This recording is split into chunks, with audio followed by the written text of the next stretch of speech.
Dear students, हम लोग आज केमिस्ट्री में एक इनऑर्गेनिक का पार्ट जो है वो ये हाइड्रोजन के यौगिक जो ज़्यादा इम्पोर्टेंट है। हाइड्रोजन के यौगिक में तो पूरा इनऑर्गेनिक में और भी बातें करेंगे, लेकिन ज़्यादा ही जरूरी है जल।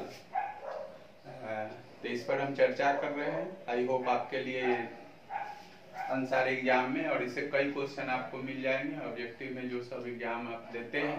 तत्काल में अभी बीपीएससी आ गया है, सचिवालय सहायक का, तो साइंस प्राइज स्टैंडर्ड, उसी उद्देश्य से इसको हमने ये किया है। तो जैसा हम लोग जानते हैं कि जल एक प्रकार का यौगिक है, सबको हम एक्सप्लेन कर रहे हैं। एक प्रकार का यौगिक, यौगिक मीन्स कंपाउंड, कंपाउंड है, फॉर्मूला हमने लिख दिया है। तो यौगिक क्या होता है, जैसा कि आप जानते हैं, पहले के जो क्लासिकल कंसेप्ट है उसमें बोलते हैं यौगिक और मिश्रण में अंतर जो अनुपात में समान वगैरह वगैरह। तो ये चीज जो थोड़ा आउटडेटेड है, अभी भी मिलता है। लेकिन यौगिक से तात्पर्य जो होता है, जब दो या दो से अधिक तत्व अभिक्रिया करते हैं या मिलते हैं, तो उसके जो रिएक्टेंट होते हैं, अभिकारक, वह अपना गुण, खास गुण जाके खो देते हैं, तब वह यौगिक कहलाते हैं, अन्यथा वो मिश्रण कहलाते हैं। तो इसको ऐसे आप देखिएगा, ये यौगिक है तो किसका है, H2O है। तो H2O में तो ऐसे आप समझिए कि H2O यौगिक बना है, हम लोग रखते हैं। तो ये किससे बना है, हाइड्रोजन प्लस ऑक्सीजन से बना है। तो जैसा आप जानते हैं, इसको रिएक्टेंट बोला जाता है। पढ़े होंगे, हम प्योर केमिस्ट्री की बात करते हैं, जिसको अभिकारक, रिएक्टेंट मीन्स अभिकारक, जो अभिक्रिया में भाग लेता है। इधर वाला जो है से आपका प्रोडक्ट है, प्रोडक्ट मीन्स उत्पाद, माने इसके रिएक्टेंट के रिएक्शन के फलस्वरूप जो बनते हैं उसको प्रोडक्ट कहा जाता है केमिस्ट्री की भाषा में। ये भी कहीं का क्वेश्चन है।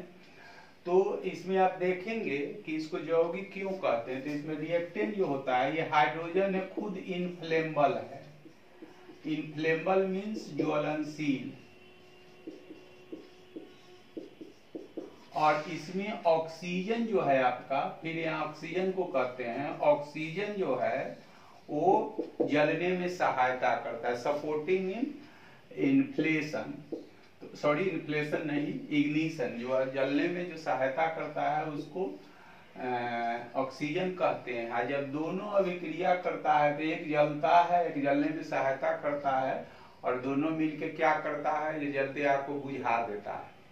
समझ गए। तो जलते आग बूझ क्यों जाता है, तो हम ज्योग्राफी में भी कई बार चर्चा के, साइंस का विषय, तो उसमें अभी हम लेंदी नहीं कर रहे हैं। तो यह एक प्रकार का यौगिक है। यौगिक कैसे, यौगिक उसको कहते हैं जब दो या दो से अधिक जो आप जानते हैं, तो उसको रिएक्टेंट बोला जाता है। तो ये भी बता दिया है कि लेफ्ट साइड में जो होता है रिएक्टेंट, अभिकारक, जो अभिक्रिया में भाग लेता है, और ये इक्वल टू का है। इसमें भी दो तरह का होता है, ऐसे भी होता है, ऐसे। तो इसका मतलब होता है जब अभिक्रिया अभी चल रही है, रिवर्सेबल, कितना चीज बोले उतना आपको जरूरत है भी नहीं। तो ये दोनों का प्रोडक्ट है, उत्पाद है। तो एक उसमें कौन है, हाइड्रोजन खुद ज्वलनशील होता है, ऑक्सीजन जलने में सहायता करता है, दोनों मिल जाता है अभिक्रिया के फलस्वरूप, तो वह जल बनाता है। तो दोनों का काम क्या होता है, एक जलता है, जलने में सहायता का, तीसरा जो बुझाने का काम करता है। यौगिक आप तो रट लेते हैं, लेकिन यौगिक का डिफिनेशन ये हो गया, समझ गए। जब इसको मॉलिक्यूलर वेट में हम देखते हैं,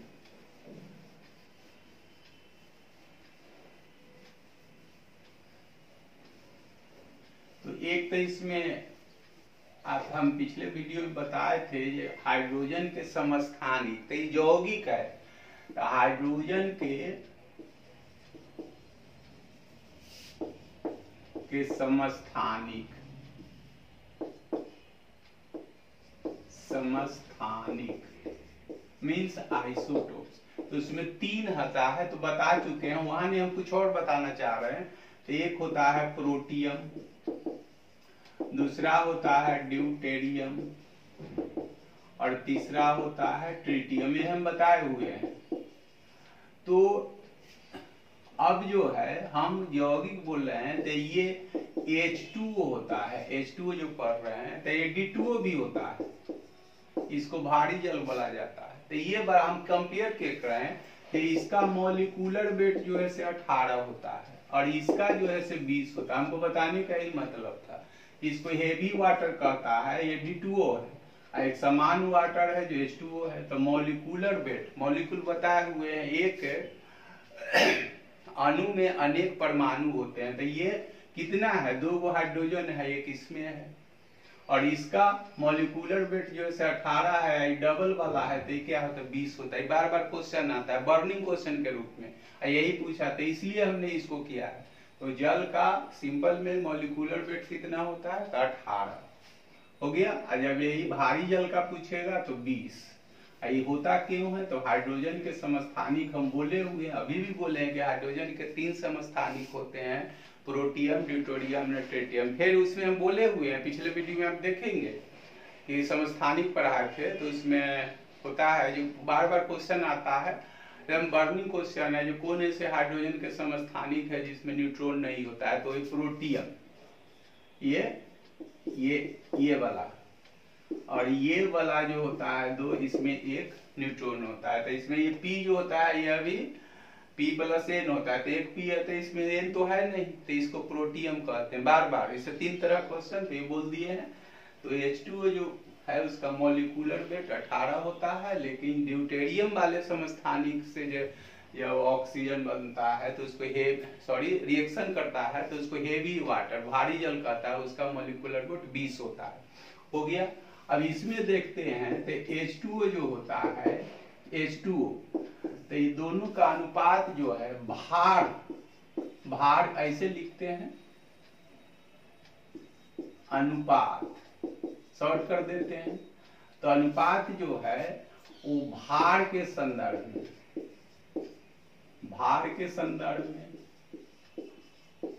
तो आप क्या देखते हैं, 1:8 का है, समझ गए।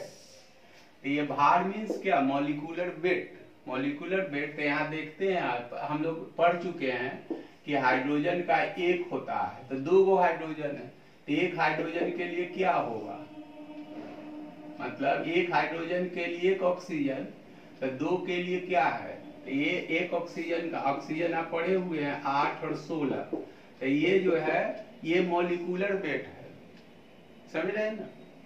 तो ये 2 मिल के इसके बराबर है, तो इसीलिए तो 20 बना है। जो 16 H2O में जो 16 हो गया ऑक्सीजन का, 2 हाइड्रोजन मिलके 18 हुआ।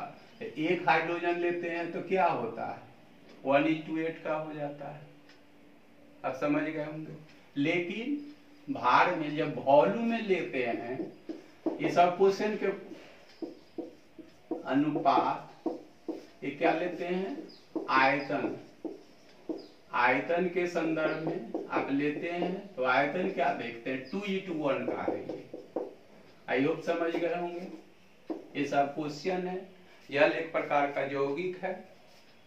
यौगिक कहते हैं किसको, जब एक या एक से अधिक, जो आप बोलते हैं सब जगह लिखा मिलता है, लेकिन उसको थोड़ा सा और स्टैंडर्ड रूप में कहें, जब 2 एक से अधिक या 2 से अधिक जो है अभिकारक रिएक्टेंट अभिक्रिया करने के फलस्वरूप जब वो अपना गुण खो देते हैं, तो वैसे बनने वाले उत्पाद को यौगिक कहा जाता है। जब वो जो अपना गुण नहीं खोते हैं अभिक्रिया के फल, तो ऐसे मिश्रण कहा जाए। आज ऐसे चलता है, वो तो आप सब जगह लिखा मिलता है। तो उदाहरण के लिए हम रटना नहीं, जो हाइड्रोजन खुद ज्वलनशील होता है, ये भी आपको ख्याल देना है, और ऑक्सीजन जलने में सहायता, दोनों जब अभिक्रिया करता है तो तीसरा गुण दिखा देता है। तो इसका यौगिक रटते हैं नहीं, यौगिक का मतलब ये होता है। अब इसका मॉलिक्यूलर वेट 18 हुआ, हेवी वाटर हुआ D2O, तो 20 होगा। अब इसका अनुपात देखते हैं भार के संदर्भ में, तो 1:8 है, ठीक है। इसलिए कि हाइड्रोजन का 1 होता है और ऑक्सीजन का 16 होता है, तो ये 2 मिलके तो 1:8 का है। लेकिन वॉल्यूम में देखते हैं तो H2O 2:1 का, सब क्वेश्चन के फॉर्म में है। अब इसको अगर देखते हैं ऐसे, तो संरचना बनाते हैं तो H2O का जो संरचना होता है ऐसे होता है OO। इसमें कुछ नया चीज हम बताते हैं, ये दो, ये क्या है कुछ हम बताए हुए हैं। ये जो है से हाइड्रोजन है, ये हाइड्रोजन है, और ये अब इसको हम और इलिब्रेट करते हैं जैसा हम लोग पढ़ चुके हैं, एटॉमिक स्ट्रक्चर पढ़ाए हुए सब बोले थे जो बेसिक चीज है। जब तक आप आगे का चैप्टर में दिक्कत होगा तो आप जानते हैं ऑक्सीजन का क्या होता है, 8 होता है, तो 2 6 लिखते हैं। इसका वैलेंसी क्या हो गया, 6 हो गया, तो 6 ग्रुप का एलिमेंट है।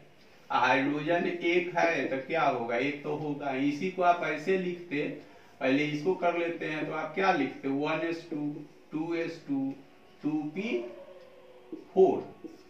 ये सेकेंड ऑर्बिट का है, तो इसका वैलेंसी 4 हो गया, तो 6 ग्रुप का बताए हुए हैं। तो इसको अष्टक के नियम के लिए बाहरी कक्षा में कितना चाहिए स्टेबल होने के लिए, तो 2। तो हाइड्रोजन से अगर अभिक्रिया करें तो 1 हाइड्रोजन मिलेगा, तो ऑक्सीजन क्या होगा, साथ ही रह जाएगा ना, साथ ही रह जाएगा। तो 2 हाइड्रोजन जब इसके साथ जुड़ेंगे तब यह अष्टक के नियम को पालेगा, स्टेबल होगा। तो इसका क्या मतलब हुआ, तो बोले हैं कि except helium all element obey octet rule. Helium को छोड़ के जितने सारे तत्व है, पिछले वीडियो में आप देखेंगे, तो हाइड्रोजन को क्या बनना है, हीलियम बनना है, फिर हाइड्रोजन को। तो ये जो हो गया तो ये क्या बन गया, ये तो हीलियम बन गया, ये भी हीलियम बन गया, हीलियम बन गया। लेकिन इसको क्या चाहिए, इसको तो 2 चाहिए।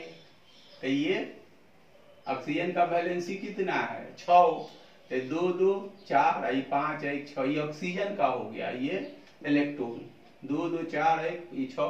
संरचना के रूप में इसे लिखे ना, तो सीधे तो 6 हम लिखे ही हैं।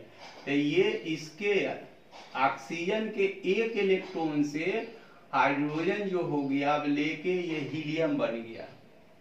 बोले हैं कि ट्राई टू अटेन, पिछले वीडियो में आप केमिकल बॉन्ड में देखेंगे बंधन की आवश्यकता क्यों, बॉन्ड हम क्यों फॉर्म करते हैं, तो try to attend stability nearest inert gas configuration, ये सब बताया हुआ है।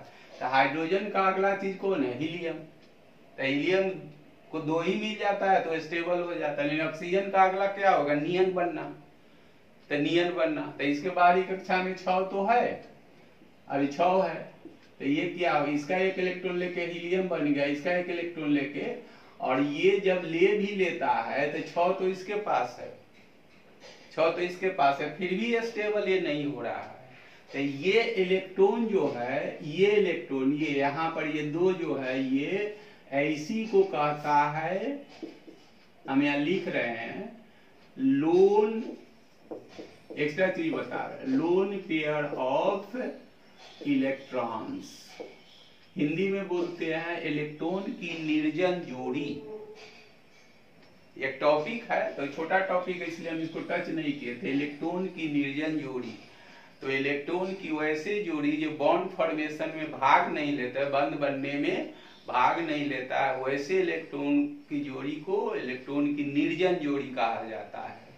समझ गए। NH3 यहाँ पर ज्यादा हम लेंदी नहीं हम बना रहे हैं, इसको समझ लीजिए।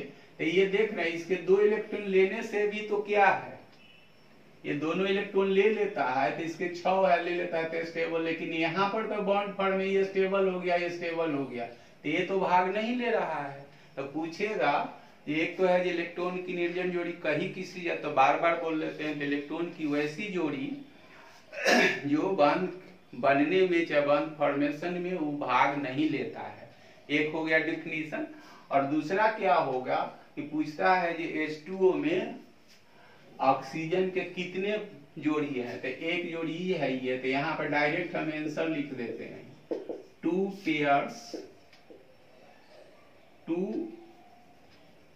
ऐसे लिखते हैं, लोन पेयर्स ऑफ इलेक्ट्रॉन।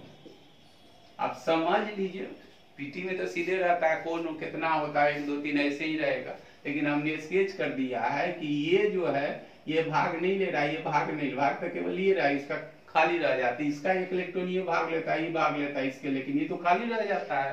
तो यह दो इलेक्ट्रॉन की निर्जन जोड़ी है से H2O में। ये एडिशनल चीज हम बता दिए।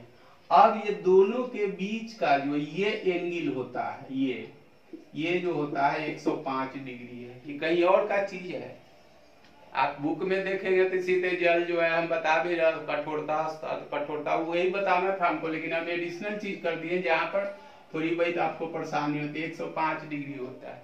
ये संरचना कैसा होगा इसका, तो संरचना जो होगा एंगुलर, जिसको कोणीय कहते हैं। ये सब क्वेश्चन है, यही क्वेश्चन देख के सेट चाहे जो क्वेश्चन बनाते हैं एक टॉपिक में 4-5 तरह का क्वेश्चन है। इसी को ऐसे भी लिखा जाता है कोप्लेनर, शायद समझ गए होंगे। तो जल जो है एक प्रकार का यौगिक है। यौगिक का डिफिनीशन बता दिए हैं, जिसका मॉलिक्यूलर वेट जो होता है 18 होता है, लेकिन वो जब हेवी भारी जल होता है D2O तो उसका 20 होता है। हाइड्रोजन जैसे फर्स्ट ग्रुप का ये सब बताए हुए एटॉमिक नंबर ये है। जल जो है से समस्थानिक के रूप में वो सेकंड वाला जो होता है। जल का संरचना अगर बनाएंगे तो ऐसा होगा। तो इसमें हाइड्रोजन के पास 1 इलेक्ट्रॉन है, बाहरी कक्षा में ऑक्सीजन का 6 है। तो यह भी करता है, तो हाइड्रोजन हीलियम बनता है, हीलियम बनता है, लेकिन इसका 2 जोड़ा इलेक्ट्रॉन जो है से बॉन्ड फॉर्मेशन से भाग नहीं लेता है। वैसे इलेक्ट्रॉन को निर्जन जोड़ी कहते हैं। ये डिफिनीशन और भी हो NH3 में होता है, लेकिन यहाँ हौच पौच हो जाएगा। तो सीधे पूछता है जो जल में ऑक्सीजन के पास कितना जोड़ा इलेक्ट्रॉन है जो बॉन्ड फॉर्मेशन में भाग नहीं लेता है, तो 2 जोड़ा। डायरेक्ट आंसर लिख दिए, ये हो गया। इसका दोनों के बीच में एंगल क्या है 105 डिग्री। कहते क्या एंगुलर या कोप्लेनर, ये चीज हो गया जनरल चीज। अब ये तो हुआ कंसेप्ट वाला चीज। और कुछ हम बता रहे हैं, जल की कठोरता क्या होती है, जल 2 प्रकार के होते हैं, कठोरता 2 पर, ये सब चर्चा करते हैं।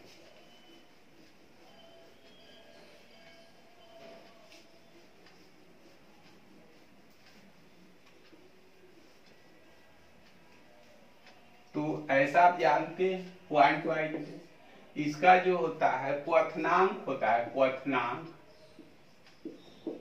जिसको बॉइलिंग पॉइंट कहते हैं, ये सब आप जानते हैं। 100 डिग्री सी जो हिमांक बोलते हैं, फ्रीजिंग पॉइंट, वह 0 डिग्री सी होता है। हो गया। यह 0 डिग्री सी पर ही जब जल को रखा जाता है तो वो क्या हो जाता है, आइस बनने लगता है। आइस मतलब हीम, हम ज्योग्राफी में भी पढ़ाए हैं।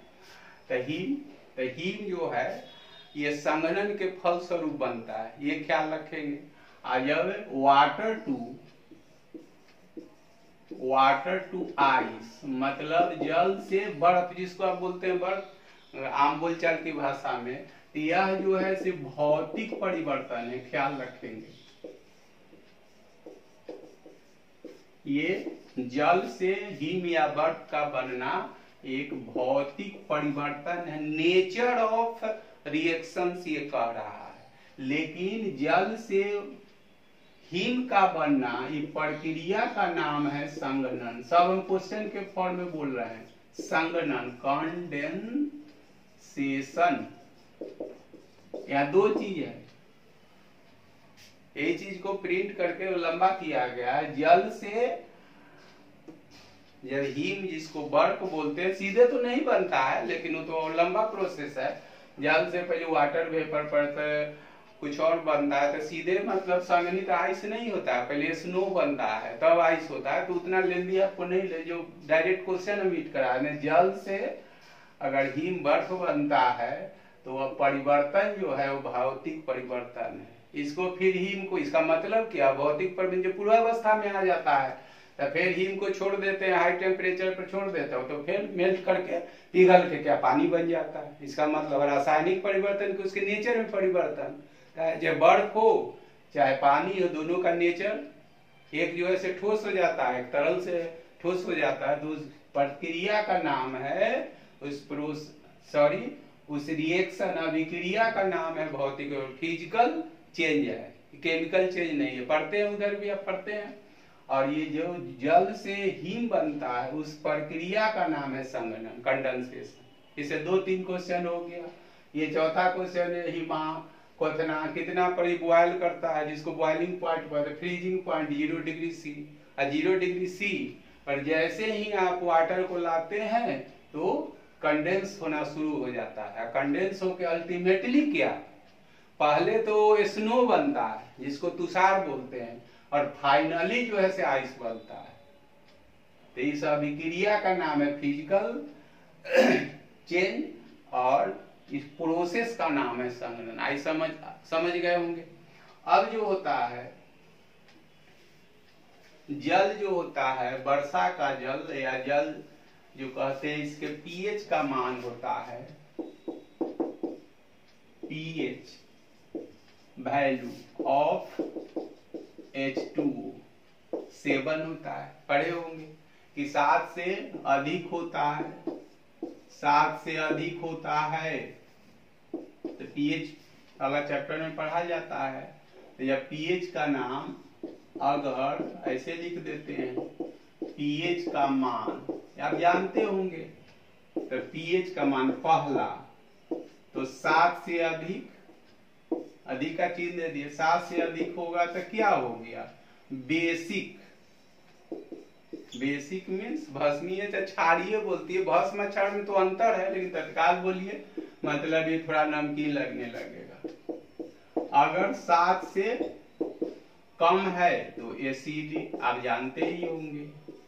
और यहाँ पर क्या है, अगर केवल 7 है तो न्यूट्रल, मतलब उदासीन, या पहले से जानते होंगे, ना जानते हैं जो लोग यहाँ लिख दिए हैं। तो इसका पीएच का माप क्या है, 7 है, इसका मतलब न्यूट्रल है। जल को अगर न्यूट्रल है तो इससे क्या होगा, ये बैड कंडक्टर ऑफ इलेक्ट्रिसिटी होगा। तो अगर पीएच का मान जल अगर 7 है, शुद्ध जल की बात करते हैं, तो उसका क्या, अगर पीएच का मान 7 है तो इसी से आप दूसरा क्वेश्चन सॉल्व कर लेंगे। पीएच का मान अगर 7 है तो इट रेफर्स टू, ये दर्शाता है it is a bad conductor of electricity, या उष्मा विद्युत का क्या हो जाता है, कुचालक हो जाता है। तो क्यों कुचालक होता है, तो प्योर साइंस का चीज है कि पीएच वैल्यू 7, इसका न्यूट्रल की it refers to, it does not contain any types of salt. अगर ये न्यूट्रल है, पीएच का मान 7 है तो न्यूट्रल है, तो इसका मतलब इसमें किसी प्रकार का लवण नहीं है, साल्ट नहीं है। बार बार बोल रहे हैं साल्ट नहीं है। साल्ट का एग्जाम्पल में पिछले वीडियो में आप देखेंगे जो बताए थे, कई जगह है NaCl जो आप हम लोग खाते हैं, टेबल साल्ट, घरेलू नमक जो उसको सोडियम कहलाता है, तो साल्ट का एग्जाम्पल है। आम बोलचाल के भाषा में हम लोग बोल देते हैं साल्ट, साल्ट का वो एग्जाम्पल है सोडियम कलर। साल्ट अनेक है, साबुन भी एक प्रकार का साल्ट है। क्या क्या बोले, साल्ट का एक चैप्टर भी है, देखते हैं वहां पर पहुंचेंगे तो उस पर चर्चा करेंगे। तो मैग्नीशियम क्लोराइड भी हमने बोला एक साल्ट है, कैल्शियम सल्फेट भी साल्ट है, सब साल्ट है। लेकिन साल्ट का एग्जाम्पल है जो टेबल साल्ट जो हम आप खाते हैं, ज्यादा खाते हैं तो बीपी बढ़ जाता है, कम रहता है तो क्या करता है, शरीर में एक्साइटमेंट नहीं आने देता है। ये सब बायोसाइंस का चीज है, हमारी ड्यूटी बोल दिए। पीएच का मान 7 है, इसका मतलब है बैड कंडक्टर विद्युत का कुचालक होगा। कुचालक क्यों होता है, इस एक कदम और भी हम वहां पे बोल दिए हैं कि it refers to does not contain any types of salt, so it would be bad conductor of electricity। इसमें किसी प्रकार का लवण नहीं होता है, जिस कारण यह बैड कंडक्टर ऑफ इलेक्ट्रिसिटी है। जैसे ही इम्प्योर होगा इसमें साल्ट आएगा, करंट मार देगा। समझ रहा, एक डिस्टिल वाटर को आप ले लीजिए, उसमें आप करंट का तार सटाइए, टेस्ट लगे, नहीं जलेगा, लेकिन जैसे ही उंगली से आप टच कीजिएगा बस वो मतलब करंट मार देगा। इसलिए कि हमारे आपके शरीर में जो है साल्ट पसीना के रूप में साल्ट है, जैसे टच कीजिएगा तो मार देगा। लेकिन ऐसे एक कंटेनर में लेके वाटर को, डिस्टिल वाटर को, उसमें करंट आप टच कराएंगे तार से और टेस्टर से देखें तो नहीं जलेगा, मतलब इसमें इलेक्ट्रिसिटी नहीं बह रही है। तो आप ये सोच लेंगे जो ना बरे तो उंगली डाल दें, जैसी डालेंगे तो बस वो क्या इम्प्योर हो जाएगा। इसलिए कि हमारे शरीर कि स्किन पर जो है साल्ट है, जो पसीना के रूप में आता है। तो थोड़ा दिमाग में आपका ये भी तर्क होगा, जो सर पसीना है तो उसको हम साबुन से धो लेंगे, तो साबुन भी अपने आप में साल्ट है, ख्याल रखेंगे, साबुन भी साल्ट है। तो साल्ट के रूप में हम लोग बाथिंग सोप माने नहाने वाला, एक धोने वाला वॉशिंग सोप, अलग अलग चीजें तो ख्याल रखेंगे। तो ये आपका पीएच वैल्यू 7 होता है, इसलिए ये बैड कंडक्टर होते हैं। जितने सारे, ये तो ज्योग्राफी का चीज है, जितने सारे जल हैं उसका 97% जल जो है महासागरों में संचित है, या सॉरी संचित है या फैले हुए हैं। तो कुल जल का धरातल पर जितने सारे जल का विस्तार है, फैले हुए हैं, उसका हम क्वेश्चन के फॉर्म में लिख देते हैं 90%, 7% जल जो होते हैं वो जल महासागरों में फैले हुए हैं। इसका मतलब क्या होता है, ये कुल जल का 97% जो है वो खारा जल है, खारा जल, कठोर नहीं बोलना है, सेलाइन वाटर। खारा जल का मतलब पीने योग्य नहीं है। यही सब क्या है, जितना लाइन वो उतना क्वेश्चन बना दिया गया, पीने योग्य नहीं होता है। तो इससे क्या मतलब हो गया, ये लगभग 3% जो जल होता है, तो लगभग लिखा हुआ है, तो ये ऐसा नहीं है 2.5 से कम हो या 3 से ज्यादा हो, ये ख्याल रखेंगे। लगभग का चिन्ह दे दिया है, तो लगभग 3% जल ही स्वच्छ जल है। इसका मतलब हो गया कि स्वच्छ जल है। तो स्वच्छ जल का मतलब क्या हो गया, पीने योग्य। और उसमें जो है कठोर जल और मृदु जल जो होता है, उसकी तो कठोरता क्या होती है वो चर्चा करें। आई होप समझ गए होंगे। तो धरातल पर जितने सारे जल हैं वो उसका 97% महासागरों में है, और शेष जो है 3%। इसका दूसरा क्वेश्चन मॉडल हो गया कि 97% जल जो है सेलाइन है, मतलब पीने योग्य नहीं है, ये नहीं पी सकते हैं। तो इसका दूसरे शब्दों में हो गया जो शेष 3%, 3% पूछा जा चुका है, तो शेष 3 जो लगभग लिखा हुआ है, तो 2.5 से कम नहीं या 3 से ज्यादा होना नहीं है इसको, तो इससे कम नहीं। तो ये जो है फ्रेश वाटर यानी पीने योग्य है। अब इसमें जो है जल कठोर है कि क्या है, तो हम देखेंगे।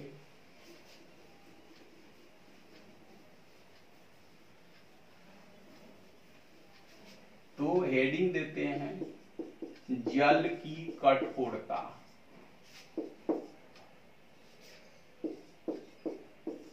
और वो जल का प्रकार था स्वच्छ जल या खारा जल या मीठा जल, जिसको हिंदी में बोलते हैं सेलाइन वाटर या फ्रेश वाटर, ये जल की कठोरता है।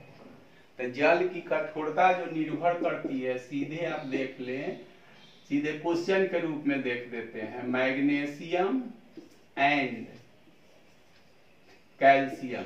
सिंबल में आप जानते हैं मैग्नीशियम का 12, कैल्शियम का 20 होता है। तो मैग्नीशियम और कैल्शियम के एक सिंपल क्वेश्चन में यौगिकों के कारण हो गया, एक सिंपल क्वेश्चन ऐसे रहेगा। तो इसी में रहेगा तो कैल्शियम मैग्नीशियम का क्या हो सकता है, तो क्या क्या तीसरा क्वेश्चन रहेगा, चाहे कैल्शियम एंड ऐसे कर देते हैं, मैग्नीशियम के क्लोराइड, क्लोराइड होगा या सल्फेट होगा, ये क्या होगा, बाइकार्बोनेट होगा। ये दूसरा मॉडल का क्वेश्चन हो गया। तो जल की कठोरता किसके कारण होती है, तो उसमें पाए जाने वाले लवण, तो किसके लवण, एक छोटा क्वेश्चन रहता है कैल्शियम और मैग्नीशियम के यौगिकों के उपस्थिति चाहे पाए जाने के कारण जल जो होता है वो कठोर हो जाता है।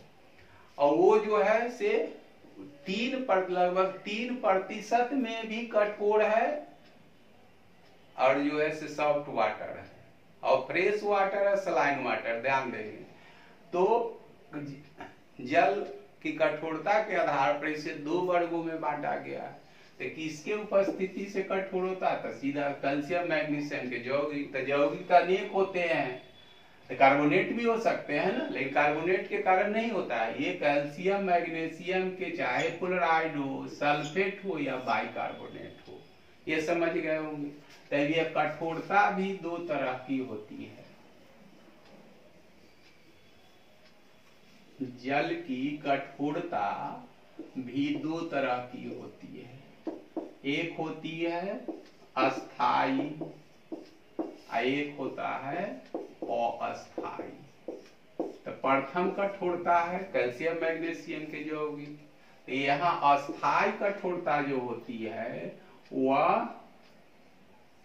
कैल्शियम, ऐसे कर लेते हैं, मैग्नीशियम पहले लिख देते हैं, कैल्शियम के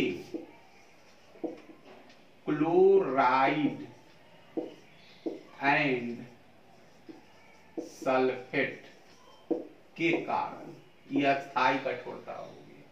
ऐसी कैल्शियम मैग्नीशियम के क्या हो गया? कैल्शियम एंड मैग्नीशियम के बाइकार्बोनेट के कारण अस्थाई कठोरता होती है। अब फिर दूर कैसे किया जाता है? तो अस्थाई कठोरता आपके है, इसका मतलब क्या है? बाइकार्बोनेट है, किसका? कैल्शियम मैग्नीशियम का। तो इसको गर्म कर दीजिएगा, गर्म करने पर क्या होती है? दूर हो जाती है, यानी कठोरता दूर हो जाती है। तो दूर कब होगी? अस्थाई। अस्थाई क्यों होता है? बाइकार्बोनेट के कारण। लेकिन ये गर्म करने से दूर नहीं होता है, क्योंकि इसमें कैल्शियम मैग्नीशियम के क्लोराइड और सल्फेट रहते हैं। तो मैग्नीशियम के क्लोराइड करेगा तो क्या होगा? मैग्नीशियम का क्लोराइड होगा तो MgCl2 होगा, कैल्शियम का क्लोराइड होगा तो CaCl2 होगा, और फिर यहाँ पर अगर सल्फेट देखते हैं तो MgSO4 होगा। सब चीज हम कर देते हैं, यहाँ पर कैल्शियम सल्फेट होगा। ये तो ये अस्थाई कठोरता क्लोराइड और सल्फेट के कारण होते, ये दूर गर्म करके नहीं किया जाता। तो एक केमिस्ट्री में है, इसको बोल भी देते हैं परम्यूटेट विधि से इसको दूर किया जाता है। हो गया। एक चीज और भी इसमें जोड़ देते हैं, अगर फिर कठोरता से क्या तात्पर्य है? तो कठोर जल, फ्रेश वाटर, जिसको मृदु जल कहते हैं, तो कठोर जल उसको कहते हैं जो साबुन घिसने पर वो झाग नहीं देता है, ठीक है। और सॉफ्ट वाटर उसको कहते हैं जो घिसने पर, चाहे हम आप कपड़ा धोते हैं तो जहाँ कठोर जल कठोर होगा वहां पर क्या होगा? साबुन घिसते जाएंगे, झाग नहीं देता है। और जो सॉफ्ट वाटर होगा उसमें क्या होगा? अब झाग अधिक देगा। तो ये तो मेंस में भी पूछा जाता है, तो साइंस टेक में भी आता है, ऐसे भी जनरल में आता है। तो आज जो है से जितने सारे साबुन जो वॉशिंग सोप है वो डिटर्जेंट बनते हैं, ये ख्याल रखें। 90 के पहले 80 के पहले देखेंगे जो किसी क्षेत्र विशेष का अगर ये हार्ड वाटर है तो साबुन घिसते जा रहा है क्या, और मतलब उसमें चिपक जाता था। ये तो प्रोसेस है, कैसे कपड़ा धुल, उतना आपको जरूरत है भी नहीं। तो इसको ऐसे कहें कि जल की कठोरता 2 तरह की होती है, चाहे जल 2 प्रकार के होते हैं, एक हार्ड वाटर, एक सॉफ्ट वाटर। हार्ड वाटर कठोर जल किसको कहते हैं? तो जो जिसमें साबुन घिसने पर या झाग नहीं देता है, और सॉफ्ट वाटर उसको कहते हैं जो आप पहले से जानते हैं घिसने। तो आज जो ऐसे जितने सारे वॉशिंग सोप बनते हैं वो सारे के सारे डिटर्जेंट बनते हैं। तो डिटर्जेंट भी एक पर ऐसा मिलेगा मौका तो और वीडियो जो आएगा, साबुन एक चैप्टर है उसमें ऑर्गेनिक कंपाउंड में हम चर्चा कर देंगे। तो डिटर्जेंट भी एक प्रकार का साबुन है जो कठोर जल में भी झाग देता है, तो अब ये समस्या नहीं होती है। ठीक उसी प्रकार से आज जो है भारत में जितने जगह सब जगह आयोडाइज साल्ट बोलते हैं। पहले आयोडीन की एक दिन बोले हैं कि आयोडीन के कमी से ग्वाइटर रोग हो जाता था, तो किसको किसको भारत सरकार या पता लगाएगा, कौन नहीं पता लगाएगा। तो जितने सारे जो साल्ट बनते हैं आयोडाइज बनते हैं। ठीक उसी प्रकार से जितने वॉशिंग सोप है, डिटर्जेंट, डिटर्जेंट भी एक प्रकार का साबुन है जो कठोर जल में भी झाग देता है, यानी कपड़ा को साफ कर लेता है। जहाँ सॉफ्ट है, कठोरता कम है, तो वहां और झाग देगा, आसानी से साफ होगा। समझ गए होंगे। तो कठोरता भी दो तरह की, अस्थाई अस्थाई। अस्थाई कठोरता किस ऊपर लिख चुके हैं कि कठोरता इस पर कैल्शियम मैग्नीशियम के यौगिकों के कारण, ये एक दूसरा क्वेश्चन है। अब कठोरता दो तरह की, अस्थाई अस्थाई। तो अस्थाई कठोरता जो होती है, कैल्शियम मैग्नीशियम तो होगा लेकिन उसके क्लोराइड और सल्फेट के कारण होगा। और अस्थाई कठोरता जो होती है उसके बाइकार्बोनेट के कारण होती है। समझ गए। अस्थाई कठोरता को आप दूर करना, गर्म कर देंगे तो उसकी कठोरता खत्म हो जाएगी। लेकिन ये कठोरता, अस्थाई कठोरता जो सल्फेट और क्लोराइड वाला, ये खत्म नहीं होता है। तो उसके लिए केमिस्ट्री में एक परम्यूटेड विषय क्वेश्चन है। सुनिए, क्वेश्चन बनाइए, सब आपको ही बन जाए। परम्यूटेड विधि से ये दूर किया जाता है। लेकिन इसका एक और आसान तरीका है कि चाहे कठोरता अस्थाई हो या अस्थाई हो, ठीक है, तो ये आपको पता नहीं, तो इसमें सोडियम Na2CO3, इसको सोडियम कार्बोनेट हम लोग पढ़ते हैं, आप लोग जानते भी होंगे। इसको मिला के जल में गर्म कर देने से क्या होता है, दोनों जो है चाहे अस्थाई और अस्थाई दोनों दूर हो जाती है। सबसे आसान तरीका ये है। ये भी क्वेश्चन है, ये कौन ऐसा यौगिक है इसको अस्थाई चाहे अस्थाई कठोरता को मिला गर्म करने से दूर हो जाता है। सोडियम कार्बोनेट है। समझ गए। दूसरे के साथ ये नहीं होता है। एक और भी आता है, आप सुनते होंगे, ब्लू आइस। ब्लू आइस तो इधर ज्योग्राफी में पढ़ाए हुए हैं कि उत्तरी अमेरिकी महादेश में ग्रीनलैंड जो है वो सबसे बड़ा आइलैंड है। तो है वो उत्तरी अमेरिकी भौगोलिक, लेकिन उस पर जो है से आधिपत्य जो है यूरोप का है। तो यूरोप पर खास करके डेनमार्क आप देखेंगे तो वही जो है से ब्लू आइस जो ये मिलता है। ग्रीनलैंड, ग्रीनलैंड आइलैंड है, हो गया। ये इन अमेरिका में है, लेकिन अंडर द सुजरेनिटी ऑफ ये यूरोप और डेनमार्क के है। ये देख लेंगे आप, डेनमार्क में। हम कुछ और कर रहे, तो हो गया ज्योग्राफी। ब्लू आइस उसको कहते हैं जिसमें किसी प्रकार का माने बैक्टीरियल उसमें ट्रेस शुद्ध होता है, उसमें किसी प्रकार का इन्फेक्टेड या फॉरेनर पार्टिकल नहीं होता है। माने उसको क्या कहेंगे, जीवाणु रहित कहें, यानी इसमें किसी प्रकार की बैक्टीरिया नहीं होती है। और ऐसे ही आइस को जो जीवाणु रहित होता है, किसी प्रकार के, उसी का उपयोग जो होता है, जो लोग ड्रिंक कहते हैं, विस्की में इसका उपयोग किया जाता है, डाला जाता है। आई होप समझ गए। हम रेट्रोस्पेक्ट में दोहरा देते हैं सारा चीज को कि जल एक प्रकार का यौगिक है। यौगिक उसको कहते हैं जब दो या दो से अभिकारक अभिक्रिया के फलस्वरूप उत्पाद के रूप में जाकर अपना इनहेरेंट प्रॉपर्टी जो खास गुण खत्म कर देते हैं, जब खत्म हो जाता है तो उसे वैसे उत्पाद को यौगिक कहा जाता है। उदाहरण स्वरूप जल एक प्रकार का यौगिक है जिसमें हाइड्रोजन खुद ज्वलनशील होता है, ऑक्सीजन जलने में सहायता आता है। दोनों से अभिक्रिया के फलस्वरूप जो दोनों का उत्पाद होता है वो आग का बुझा देता है। हो गया।